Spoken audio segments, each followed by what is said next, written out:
and he's one of the best musicians in the world, Danny Elfman.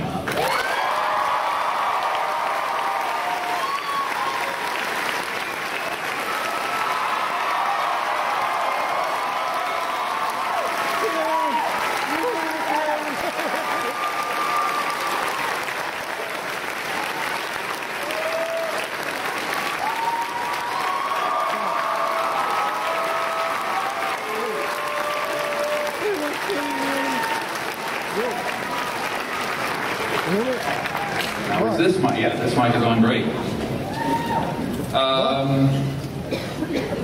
This is Danny's first appearance at Comic-Con.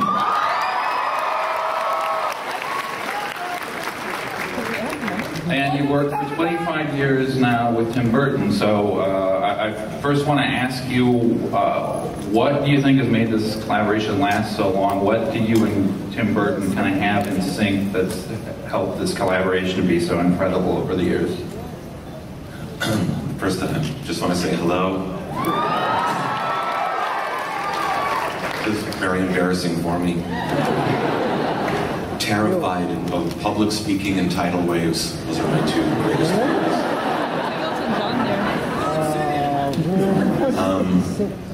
I think the reason why the collaboration worked so well is that I was the only composer's phone number he had in his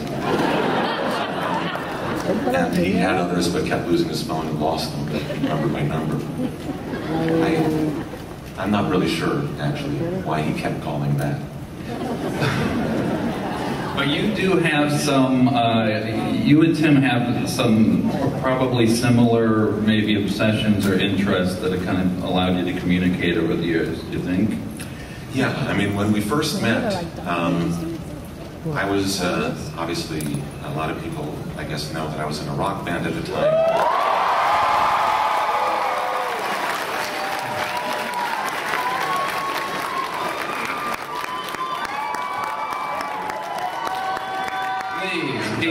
To make a long story short, I actually hadn't considered scoring films.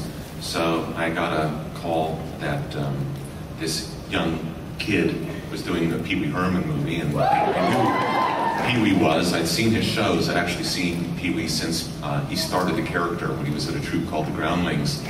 So I was already a fan of his, and so I decided to take the meeting, but the first thing I said to him was, why me? And when we started talking, it was pretty obvious that we had a lot in common. We both grew up in Los Angeles. We both grew up on horror films. Literally, I mean, I feel like I was raised at my local movie theater. And I saw 2 science fiction, fantasy, sometimes adventure, and horror films every weekend, pretty much of my entire childhood. So we'd seen all the same films, and we talked about our love for Bernard Herrmann, of which I was a fan since I was 11. And when I saw The Day the Earth Stood Still and recognized that there was actually a name associated with music, which had never occurred to me before. And so we just kind of hit it off. I mean, I think we were both kind of weird kids growing up in kind of LA suburbia, and a lot of the same kind of, his idol was Vincent Price and mine was Peter Lorre. That kind of went on to define our relationship for the next quarter century. The tortured and the torturer. So it's unfortunate you have nothing in common with this audience. What would you say was the toughest project so far? I'm sure like every new one is probably the biggest challenge to you, but you know, over these 13 films, what was the one that you remember as being just kind of mind-blowingly tough to do? Oh, that's an easy one. By far, the toughest thing I've ever done in my life was the Batman, first Batman.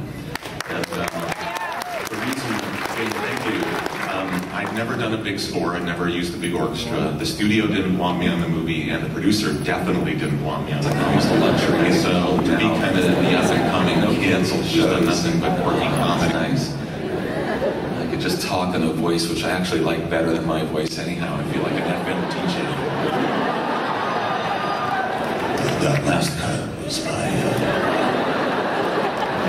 the Eagles, 1972. It's hard to say there was a single project because there are parts of all of his films which I've loved working on very deeply. Probably, if I had to pick a favorite child, which is kind of impossible to do, maybe I'd have to say Edward Scissorhands, because that was a movie that was small and nobody was interfering with us at all. It seemed to be way off the radar, and it was also a movie, and probably Nightmare Before Christmas, those two.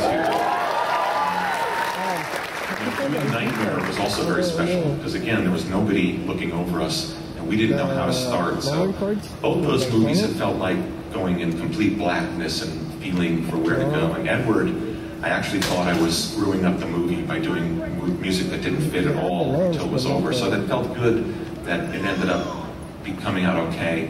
And in Nightmare, it was the most fun because we had no script. And Tim had all these great drawings. So we said, well, let's start writing the songs. And he came over about every 3 days for a month. Because I wrote all the songs in 30 days. He would come over and he'd tell me part of the story. I said, just tell me the story like you're talking to a nephew or a niece. And he'd tell me part of the story, and I'd start to get an idea. And he had some lyrics sketched out, lines that he liked. And I'd go, okay, I got it. Leave. 3 days later, back, and I'd play him the song. Go, oh, great. I said, well, what happens now? And he'd tell me, well, now Jack's going to wander out in the forest, and he comes across the tree, and he gets sucked down, and he sees, and I said, oh, wait a minute, I got it. Okay, come back in 3 days. We just did it like this, and he would just tell me enough of the story that I'd get an idea for the song, and it was that quick and easy. So I don't think anything I've done before or since has ever been that kind of easy and seamless and kind of organic in a weird way. So certainly Alice wasn't that easy. So that was the simplest thing I've ever done with him. What I love about Nightmare Before Christmas is you're actually, in a weird way, the star of that movie. It's like if you made a movie and Bernard Herrmann, would play the starring role in the movie, which would be an interesting project in itself. You don't know that Bernard Herrmann could really sing. He could really sing, so it might have been really great if he had. I'm sorry that it wasn't. Let's talk about, you mentioned Alice, which I think is one of the best scores that you've done for Tim Burton. Does anyone agree with that? With all the kind of crazy imagery in that movie, you could have really done a kind of bizarre score, but there's a real kind of nobility to that score, and it also has a sort of an influence from a concert work that you did. And I think that's really interesting because there's very few composers working now who can move back and forth between work in concerts and on film. That used to be more common with composers. Well, Tim and Alice, he did want it to be, as he kept saying, grounded. He says, we have to keep this grounded with the music. He was very concerned. I think the weirder the movie is, the more he feels that the music has to keep it grounded. And I think, especially because it was 3D, he felt like, oh my God, if the music gets out too much, nothing will anchor them. And so, but he, as always, still leaves me a long enough leash that I can have my fun. So even when he's nervous and concerned, which he certainly, I've never seen him more nervous in 25 years than working on Alice, because he'd never done a movie with green screen before. He's used to seeing everything on the set.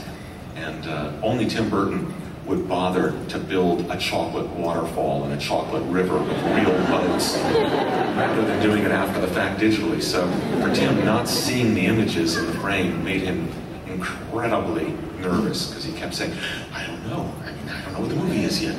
Maybe the music's fine. How would I know? There's no movies. So he was more nervous than usual, but in the end, it came out great. I was really proud of him, and I was proud of what we did together. But not the relaxed experience, let's say, that Edward Scissorhands was.